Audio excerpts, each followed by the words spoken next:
What's up YouTube? This is the Wisco Boater channel. Welcome back to another episode of the restoration of the 1962 AlumaCraft Maracaibo 14-foot aluminum boat project.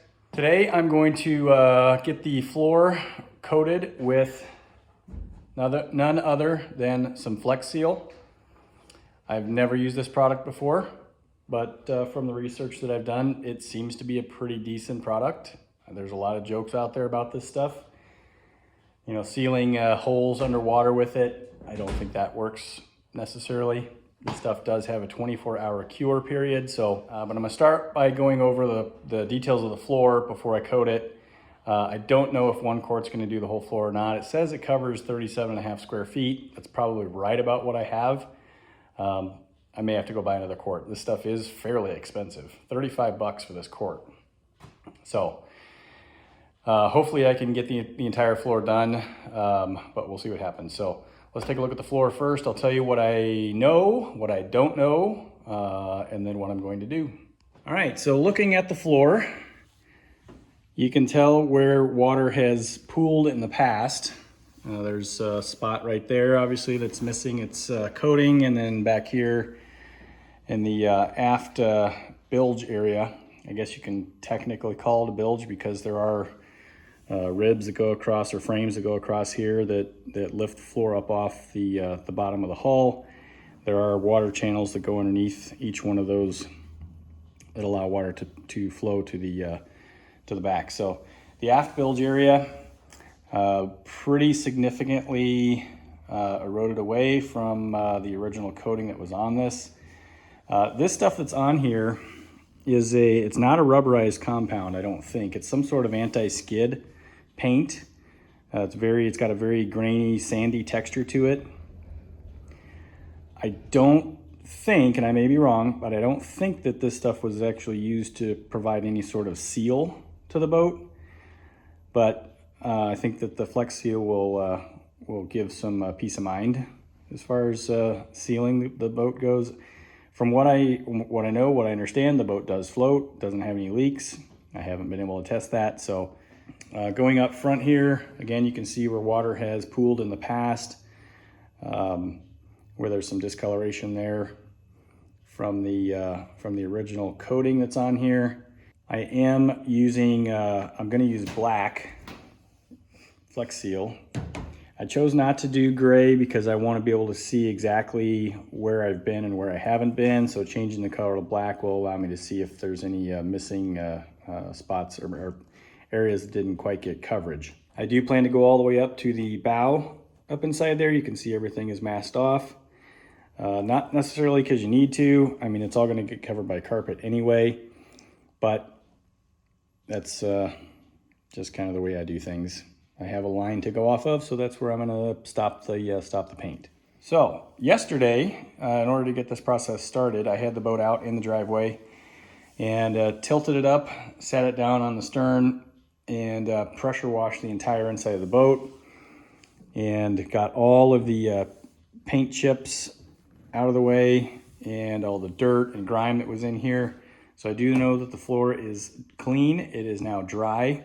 So even though it looks like there are some spots like right there, it could be a little bit of an oily stain or something, gas or something, potential adhesion issues there, but it's not in an area where I should expect any sort of leakage problem. So all the spots that you see are discolored just from years of use and water sitting in the boat, leaves, dirt, whatever else may have gotten under the floor has discolored this gray anti-skid paint. So I'm going to set this up as a time lapse, and we'll start at the stern, get all this covered. This is the most important area. I want to make sure I have good coverage back here. I'll work my way forward, and we'll see how far this quart takes me.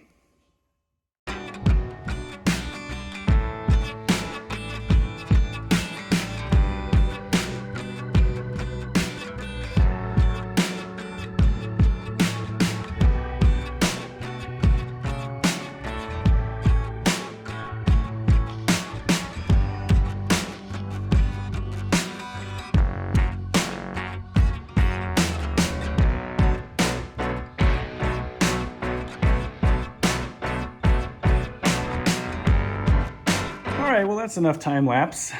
Here's the just finished project.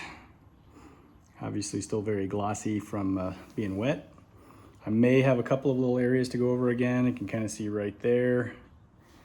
Might be a little bit thin, but I actually do have plenty of Flexio left in the can. So I'm gonna let this dry for 24 hours and come back tomorrow and touch up any dry spots, or touch up any thin spots, and then remove the masking tape. And then I can move on to reinstalling the floor. Okay, so next day I have the second coat done, and I have removed the masking tape, the painter's tape. Got a nice clean line. I have not gotten up under the very front portion of the bow yet. Paint's still a little bit tacky, so I'll take that off here the next day or two, but this turned out fantastic. Nice sharp lines. Got everything recoated again. So we are ready to, as soon as this is cured, fully cured, ready to put new stringer boards down, or stringers down, and then put the floor back in. I'm kind of considering making a new piece. I'm not really sure what that cutout is right there for. If the gas tank originally sat right down on the floor, because this is the side the gas tank goes on, maybe that was the case. I'm not really sure, but I'm kind of considering going and buying a piece of marine plywood to replace that piece there. It's a good piece. I don't really like that cutout.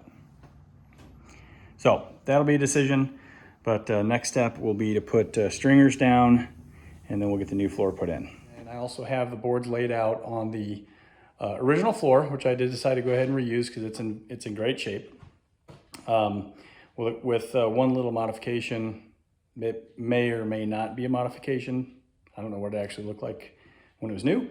So let's go over and take a look at the floor. So you can see I did have a couple of new boards that I needed to put on. A couple of the old ones were in good enough condition to reuse.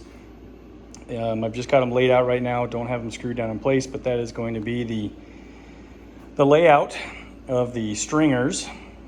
And that piece there is the modification. I'm calling it a modification because that piece was cut out of the floor. And I'm going to put that piece there to support the fuel tank.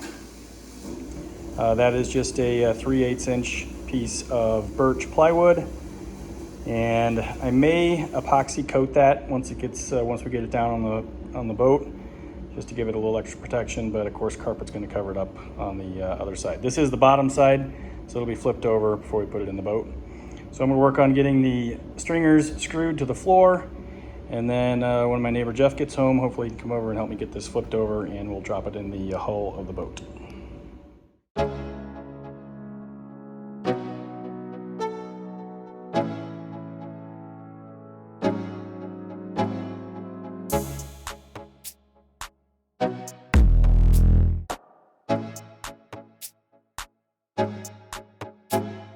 It's a few days later, and I'm going to get the floor, I'm going to get the center section of the floor screwed down to the hull, and then I'm going to set the front pieces in place just to make sure all the pieces fit the way I expect them to.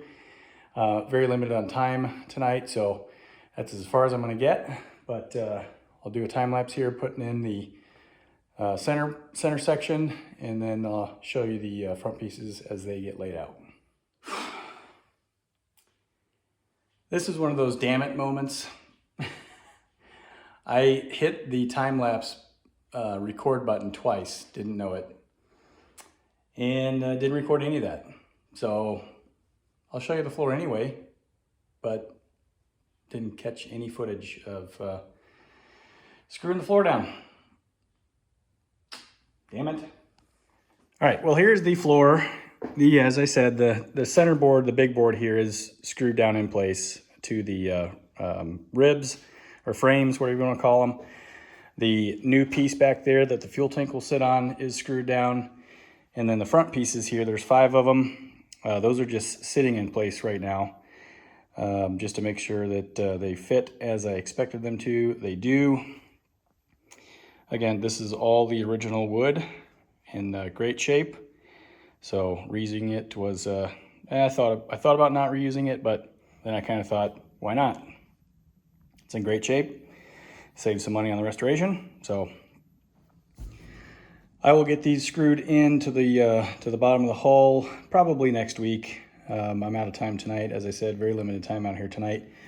And then going up to work on Thirsty Whale this weekend. So I won't have any time until I get back after the weekend, get into next week. We'll get the floor screwed down, and then I think the next thing I will do is do some sanding and get it ready for paint. Because I want to paint it before I put the carpet in, before the benches and the seats go in. Of course, it's got to be painted before the windshield goes back on. So I think that will be the next step. So no real change in the way it looks at this point, but I did get the 5 pieces, the 5 forward pieces installed, screwed in place. I use the existing holes and everything is nice and solid. You can see when they originally did this, you know, they probably kind of just threw this stuff in here, and wherever it landed is where it landed. So that's why they don't really match up front there. And there's some gaps along here, but that's okay. This triangular piece actually was not screwed in from the factory, but I did put 2 screws in there. So floor is officially done and installed, and that will be it for the flooring until I get to the carpet. I am going to coat that piece of birch with some polyester resin, but that will be down the road just a little bit. So next step's going to be starting to sand the paint on the boat. I'll get it all primed and get some color on this, and then we'll start working on putting everything back together, get the windshield back in place, and I'll start building seats. So that is the plan of attack for the next few weeks. So thanks for watching this episode of the Wisco Boater channel. Hope you enjoyed it. Hit that subscribe button, hit the like button, send me some comments. And if you want to be notified when I post new videos like this one, or work on off-season maintenance on Thirsty Whale or cruising videos during the summer, of course, hit that notification bell. We'll see you next time. Happy boating, everybody.